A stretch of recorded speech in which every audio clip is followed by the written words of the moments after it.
กับเข้ามาสู่ในระยะนี้แน่นอนเป็นระยะสัมภาษณ์ศิลปินเนาะทานผู้ชมและศิลปินที่เข้ามาสู่ในรายการพวกเขาแม่นศิลปินเป็นกลุ่มนั่นเองเอาเป็นว่าพวกเขาพร้อมกันแล้วไปพบกับศิลปินวงโดโซกันเลย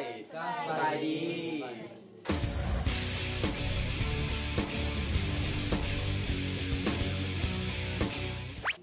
เจ้าเนาะคือว่าทีมงานเขาบอกว่ามี5 คนเนาะวงนี้2 คนนี่ไปใส่อีก2 คนนี่ไปใส่เอ้า เบิ่งเมียเอานี่มาแตกกันแล้วเสร็จเอาพ่อแม่เอาประมงคนไหลเจ้านี่บ่ได้แตกคงไม่สวยอยู่นำเอาเป็นว่าให้พวกเพิ่นแนะนำตัวดีกว่าค้าธุระส่วนตัวในนี้ ค่ะตัวแนะนำตัวกันเลยดีกว่าเนาะสไตล์เนาะเป็นมือกลองซิกิ๊กเนาะนะห้องตีมือเบสก็แบกกันได้โดยละซื้อวงโดโซนี่แม่นไผ่เป็นคนตั้งเนาะไผ่เป็นคนคิดขึ้นมาก็บ่ได้ขึ้นยากซื้อวงก็ซ้อมอยู่คือซื้ออย่างบ่อะไรใช้โดโซแล้วก็กินหิวข้าวซ้อมขนมเลยซื้อดูสูเป็นว่าเป็นหิวข้าวหิวข้าวแล้วขนมพากันบ่มีอันกินแล้วเห็นขนมโดโซก็เลยใส่จ้าแล้วแนวเพลงของวงโดโซนี่เป็นสไตล์แบบไหนบ่ได้เน้นแนวเพลงกับเป็นฟรีสไตล์เลยฟรีสไตล์เลยก็ผสมผสานในฟรีสไตล์ของเราเลยจะเห็นแนวใหม่ออกมาเรื่อยๆมีจังหวะเต้นลำวงน้ำเนาะมาบางทีจริงก็อาจจะมีลำวงใส่ไม่ยกเด้วันนี้เห็นทั้ง3 คนมาแบบนี้นอนแล้วขาดไป2 คนอยากจะฮู้ว่าการมารวมโตกันของทั้ง5 คนนี่รวมโตกันได้แนวใดโอ้ก็5 ปีแล้ว5 ปีเนาะลินดนตรีแล้วการร่วมโตแบบฮู้จักกันอยู่แคมป์ทางบ่หรือว่ากันอยู่แคมป์ทางเก็บปีนึงเก็บผู้นี้มาอีกปีที่2เก็บผู้นั้นมาทีละปีละคนไม่5 คนโอ้ยอได้แค่ผ่านเนาะโยมาลงเฮือนยังเห็นย่างกันบ้านเล่นไปดึงมาเขาบ่ค่อยบอกเจ้ามือเบสได้อยู่กว่าขี้เหงื่อไปเห็นมดอยู่เด้มดอยู่ก็เลยโอ้ยเอามาห้อมตู่กันมันจะสั่งอาจจะมีทุนทอนซื้อกินเจ้าเนาะคำถามต่อไปดีกว่าเนาะเพราะเพลงเพิ่นได้ปล่อยไปแล้วเนาะมีเพลงอย่างไงสำหรับเพลงที่เข้าใจกับเพียงลมปากเพลงเข้าใจกับเพียงลมปากเนาะลมปากว่าเจ้าสำหรับผลตอบรับเสียงตอบรับจากแฟนเพลงบอจากต่างๆก็โอเคก็มีเพลงหลายอยู่นะโอ้พลวัตก็มีเป็นที่น่าพอใจของวงโดโซรู้สึกว่าหลายได้แหละเนาะหลายก็ปล่อย2 เพลงก็ติดซาทั้ง2 เพลงก็โอเคพอใจงานแล้วโดยเฉพาะผลงานเพลงเข้าใจนี่มาแห้งเลยเกินเลยโดยเราวงโดโซนี่ฮู้มาว่าบ่ได้สังกัดค่ายเพลงเนาะอยากฮู้ว่ามีวิธีเฮ็ดเวียกจังใดแล้วไผ่เป็นโปรดิวเซอร์ก็มีแรงทุนจาก LA ต่างประเทศส่งมาเพราะว่าเขาเป็นคนเฮ็ดให้เพิ่นมาจาก LA คนถ่ายหุ้นเขาขายดีแล้วเพลงของวงโดโซนีที่มา2 เพลงได้ปล่อยออกไปให้เป็นคนแต่งก็นักห้องแต่งทั้ง2กิ๊กเป็นคนแต่งนักห้องทั้งห้องนำทั้งแต่งเองเนาะความสามารถดนตรีก็เล่นในเบิร์ดอีกเลยแยกล่างได้ก็เล่นดนตรีแปลว่าไม่ต้องเอาก็ได้มอนักดนตรีเตรียมที่ถึกไรออกเลยตัวมือเบียดขานคือว่าออกเลยแหละ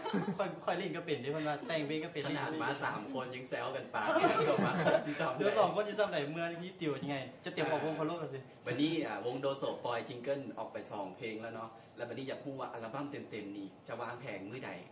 สิมีบ่อัลบั้มเต็มๆประมาณอีกเดือนนึง2 เดือนอีก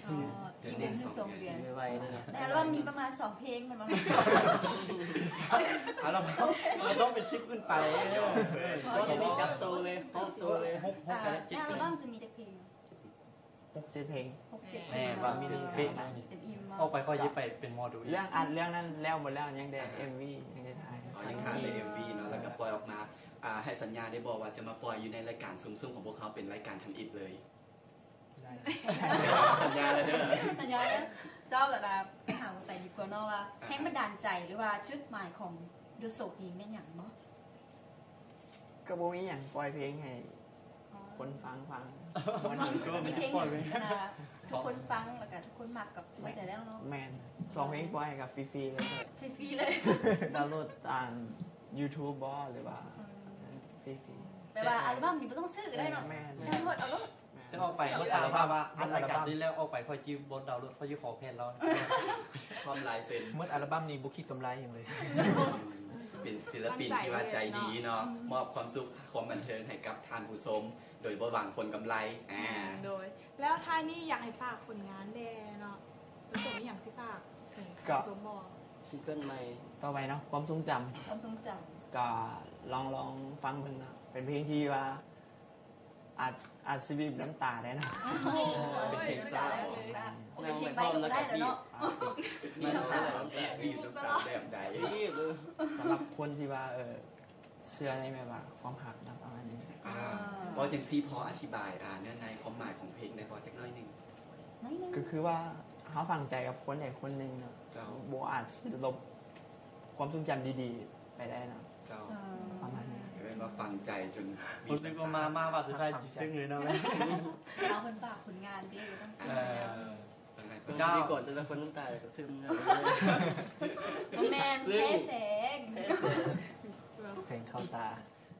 เจ้าแล้วเขาก็รู้เรื่องราวของวงดนตรีกันไปหลายแล้ว แต่ว่าความมันซื่นกันยังบ่เบิดเพียงเท่านี้แต่เขาไปพักเบิ่งสิ่งที่น่าสนใจจากทางรายการกันก่อนเนาะ เขาจะเห็นจึงใดในการเล่นเกมนี้เซวามีไม่ชิทูเนาะโบแมนเขาชิลินเกมอินเฟอร์เกี่ยวโบแมนแน่นอนเกี่ยวกับลูกอินวนอันหนึ่งเนาะซึ่งว่าเขาจะมีการคีบ ลูกสิ้นน่ะซีด คีบจากจุดนี้ไปหาจุดนั้นประมาณนั้นเนาะแล้วก็จะมีสิ่งกีดขวางแบบนี้เอาเป็นว่าเขาเบิ่งกันเลยว่าทีมใดจะมีไผ่เนี่ย สั้นเฮามาแบ่งทีมกันเลยดีกว่าเนาะ ไผ่จะมีไผ่เนี่ย สั้นเฮาเป็นทีมพิธีกรซะเนาะให้มันเป็นทีมคู่ศิลปินคู่ดนตรีซะเอาคู่เฮาคือมี4คนบัดนี้ กินเบียดกับเจ้าอะไร เพราะมันเป็นกรรมการ มันเป็นกรรมการซะบัดนี้ เนาะอันนี้เอาเป็นว่าทีมพิธีกรเขาเป็นทีมก่อกันแล้วกันเนาะแล้วก็ทีมศิลปินทับเซินเขาเป็นทีมขอเริ่มกันเลยดีบอก เจ้าจากนั้นเฮากลับมาเริ่มเล่นเกมกันเลยดีกว่าเนาะจากเริ่มจากทีมก่อนเลย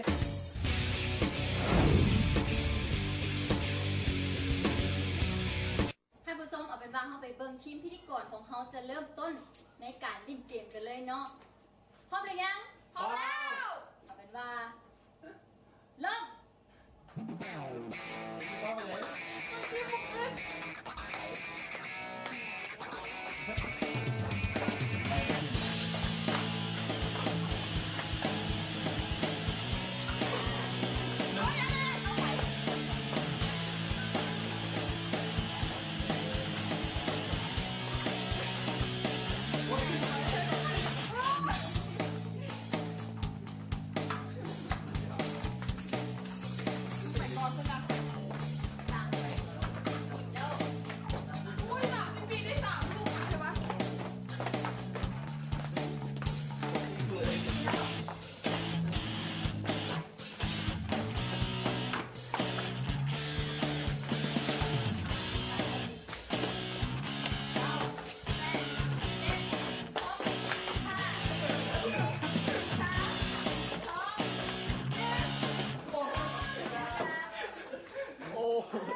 เจ้าท่านผู้ชมและตอนนี้ก็ถึงคิวของแขกรับเชิญของเราแล้วซึ่งเป็นทีมขอนั่นเองเอาเป็นว่าพร้อมหรือยัง พร้อมแล้วเริ่มกันเลยได้โอเค5 4 3 2 1เริ่ม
เจ้าทานผู้ชมและการเล่นเกมของพวกเขาก็ได้จบลงแล้วมื้อนี้เนาะ เจ้าและท่านผู้ชมสามารถโหวตให้ได้เนอะระหว่างทีมพิธีกรก็คือทีมกอและทีมขอก็คือแขกรับเชิญหรือว่าศิลปินนั่นเองโหวตกันเข้ามาได้เพราะว่าตอนนี้หมายเลขที่ให้ท่านผู้ชมได้ร่วมโหวตนั้นขึ้นเทิงหน้าจอเป็นที่เรียบร้อยแล้ว โดยและท่านี้เขาก็มีดอกไม้งามๆจากห้างจีรวัตรดอกไม้ซึ่งตั้งอยู่ถนนดงปลาลานไส้สวยกับบันดงปลาลานมามอบให้ เจ้า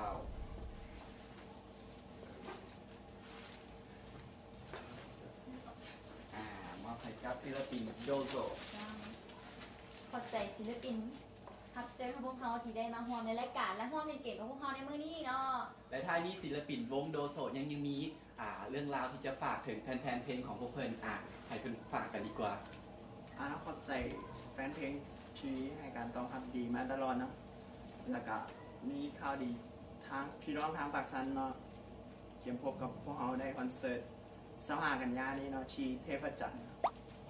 แม่นแล้ว เตรียม เนาะ พบกับเพิ่นได้เลยเนาะถึงที่ประจักษ์มาสั้น จะเมืองปักสัน ย้ำมาอยู่ปากซานเนาะวันที่25ที่จะฮอดนี่อย่าลืมพบพ่อกับวงโดโซได้ย้ำกันอีกเทื่อนึงเนาะทานผู้ชมอย่าลืมโหวตกันเข้ามากันแล้วกันเนาะว่าทีมใดจะเป็นผู้ชนะถ้าภาคผู้ใดที่ว่าโหวตกันเข้ามาหลายแล้วอย่าลืมกันแล้วกันเนาะครับของรางวัลจากทางรายการพวกเขางามๆไปเลย เจ้าขอขอบใจแขกรับเชิญคือวงโดโซนั่นเองเจ้าขอขอบใจ โดยตอนนี้เขาพา